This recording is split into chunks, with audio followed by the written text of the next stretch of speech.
Welcome back to the Now Morning Show. Now, World Physiotherapy Day is celebrated on September 8th every year. And this day marks the unity and solidarity of the global physiotherapy community and is an opportunity to recognize the work that physiotherapists do for their patients and the community. And so joining me to talk more about this is registered physiotherapist and president of the Physiotherapy Association of Trinidad and Tobago, Dr. Winelli Pear, and registered physiotherapist and public relations officer of the Physiotherapy Association, Ms. Rokoya Abdullah. I got it correct. Yes, you did. Yes.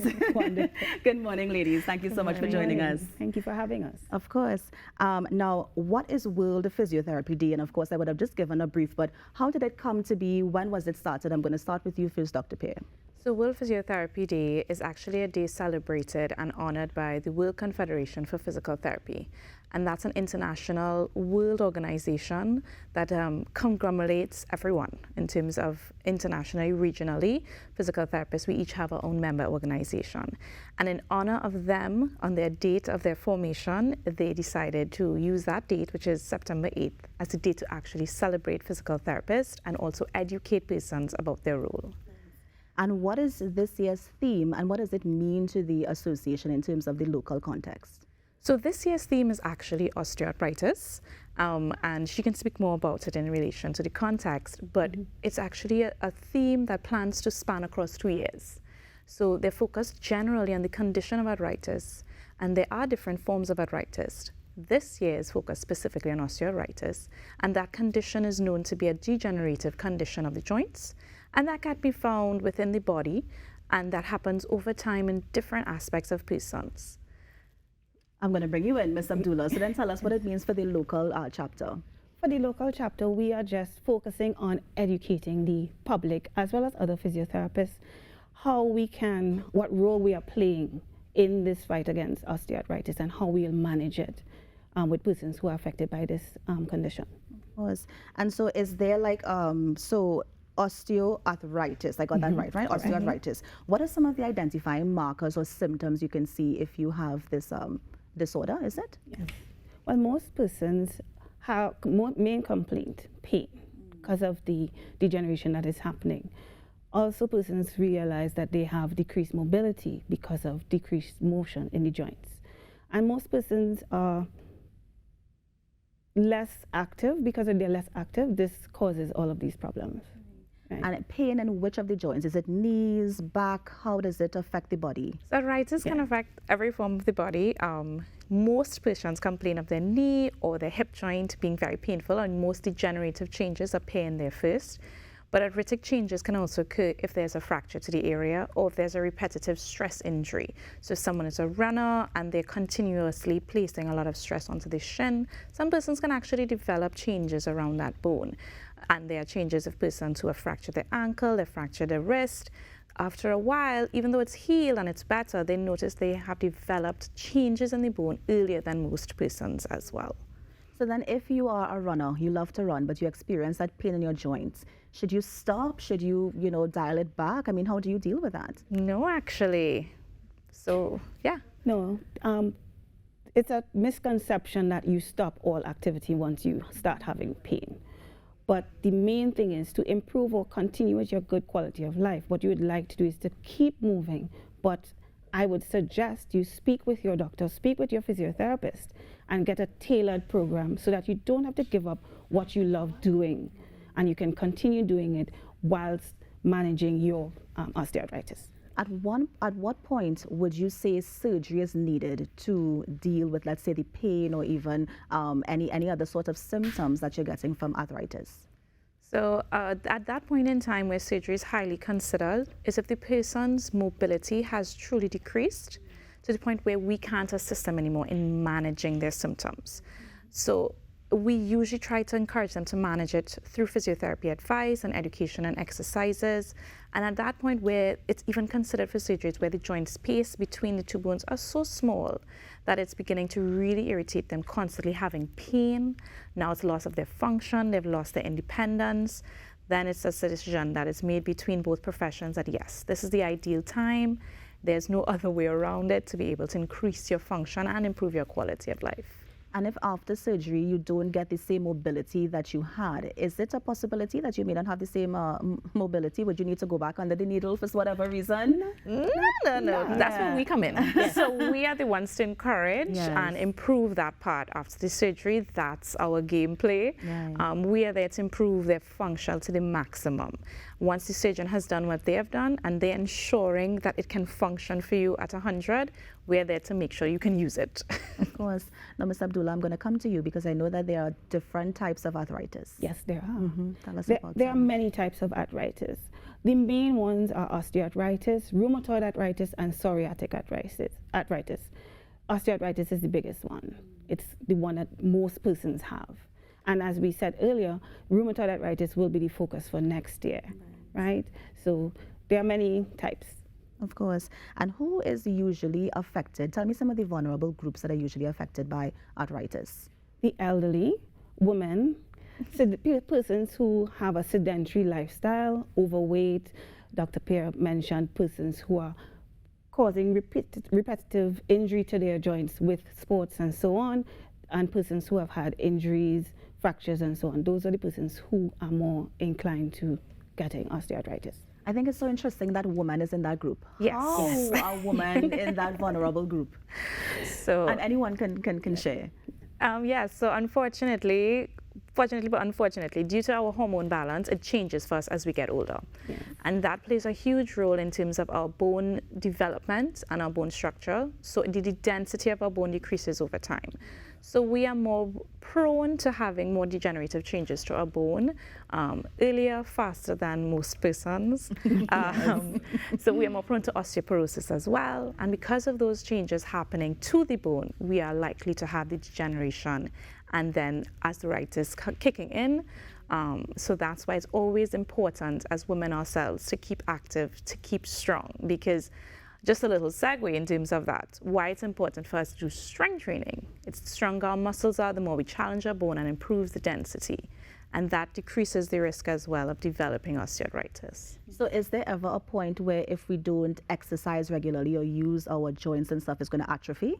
That is a real thing. Muscles can atrophy, yes.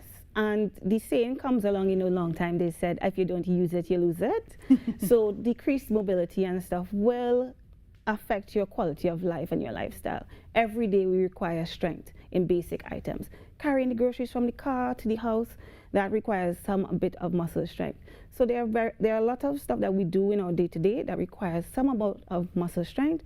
That is why with osteoarthritis, you have to keep moving. Of course. And I'm wondering, how can our lifestyle, or what sort of changes we can do or use that can probably prevent us from getting arthritis? Is there anything that can be done? So generally in our lifestyle, the main risk factors attached to it as well as the lifestyle changes of your weight. Persons who are larger, more obese, they are more prone to it because of the pressure increase onto the joint itself. So managing your weight, changing your diet as well, and keeping active in your day-to-day activities also can help. And as I mentioned before, the strengthening aspect of things. So yeah. So then is it possible that a young person can get arthritis, like a teenager or even an early 20s? Yes. Yeah, those are different conditions in relation to arthritis family, psoriatic arthritis and rheumatoid. There's juvenile RA, which is juvenile rheumatoid arthritis, but usually osteoarthritis commonly seen 45 years and older. And is this genetic in any way? Like if my mother had arthritis or a relative had arthritis, am I at risk of getting it as well?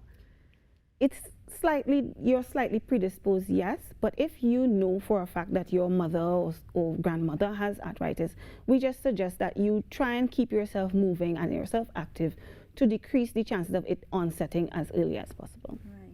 And what sort of exercises can somebody do to, one, prevent, or even somebody who has osteoarthritis, to sort of help them sort of manage the pain that they may be experiencing? Well, for the exercises, anybody with osteoarthritis, you should see a physiotherapist and get a tailored program specific for you, because it's not one carbon copy for everyone. And these exercises will focus on your flexibility, your balance, your muscle strength, and and Dr. Pierre can go further into what type of exercises we can show. Just a brief one, but it is really recommended that you get a tailored program from your physical therapist. Dr. Pierre. So yeah, in relation to that, in terms of exercises, as she said, there's no common copy, but there are common foundational exercises that you can advise just to increase motion within the knee, but also to begin the development and activation of the muscles that supports the knee itself, as well as the hip joint.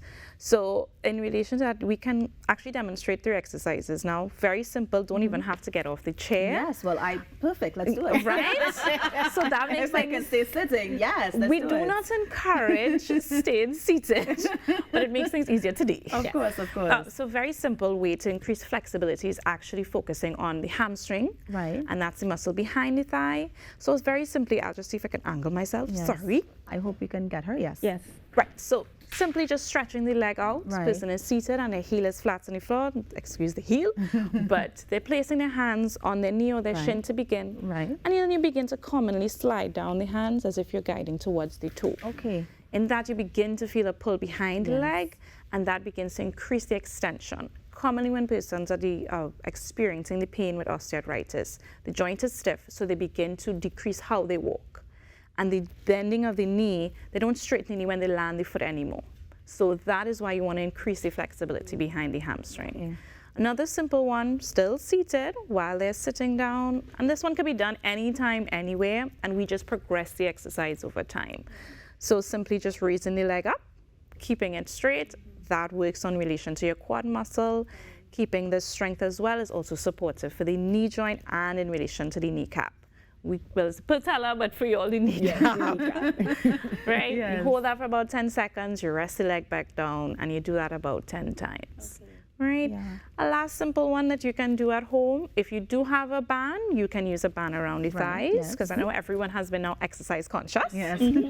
So having those loop bands and just opening and closing the knee. Wow. Like you're doing the okay. butterfly. Yes, Correct. yes, nice. Correct. Okay, and that good. helps in working your glutes and creating that support that you need, and as well as she said, the outer thigh as Yes, well yes. to help support. Any exercise for the gluteus maximus in the back, will it help that as well? yeah. Well, that one helps the glutes. Yes, I didn't say it helps the size, but it helps the use of the muscle. Yes, it does. It Because don't want my take home and say, yeah, do Yeah, this we can 10 do times. this, as Dr. and Pierre said. no, it helps in making sure it's keeping you stable as you walk and as you Right. land. Right. Yeah.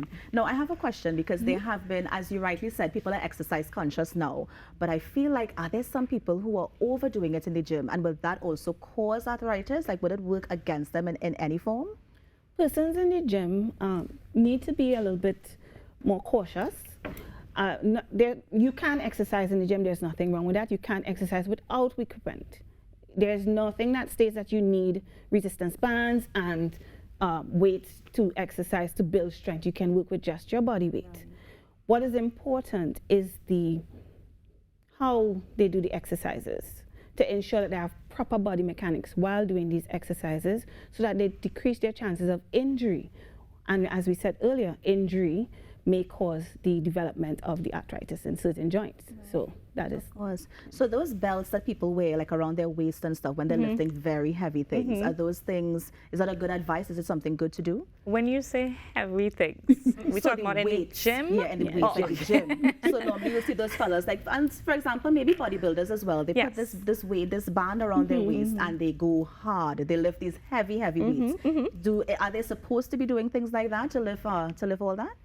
That belt, I have one myself. That belt is mostly for maintaining core to decrease the chances of causing damage. Right. To keep yourself balanced, because if you have poor body mechanics while doing a lift without the belt, then you can cause damage. That is why it's very important to focus before you start going extra heavy. You make sure you have the basics, the foundation in place.